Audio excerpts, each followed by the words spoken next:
મોટામિયા માંગરોળ મુકામે કાયમુલ ઇસ્લામ મદરેસા ટ્રસ્ટ સંચાલિત તમામ શૈક્ષણિક સંસ્થાઓમાં સ્વાતંત્ર્ય પર્વની ઉજવણી તાલુકા મથક મોટામિયા માંગરોળ મુકામે આવેલ કાયમુલ ઇસ્લામ મદરેસા ટ્રસ્ટ સંચાલિત SP Madresa girls high school, SP Madresa boys high school, Gulam Mohammad Patel મદરેસા પ્રાથમિક શાળા ટ્રસ્ટ સંચાલિત આઈ તથા ટ્રસ્ટ સંચાલિત ઇસ્લામિક સેન્ટરના સંયુક્ત ઉપક્રમે 79માં સ્વાતંત્ર્ય પર્વની ઉમંગભેર ઉજવણી કરવામાં આવી હતી.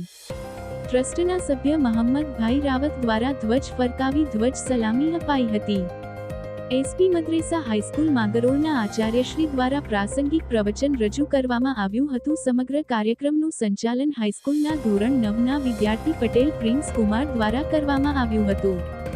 આ કાર્યક્રમમાં ટ્રસ્ટના managing trustee Ismailbhai Patel, joint secretary Mohammadbhai Rawat, treasurer Ismailbhai Patel, વકીલ અસલમભાઈ મહેમાન, ઇસ્માઇલભાઈ તાડવાલા, ઇસ્માઇલભાઈ બોબાત વગેરે ટ્રસ્ટીઓ ઉપરાંત દીની મદરેસાના મુદરીસો અને ગામમાંથી મોટી સંખ્યામાં ગ્રામજનો હાજર રહ્યા હતા. રિપોર્ટ ઇમરા ખાન પઠાણ, મોટામિયા માંગરોળ.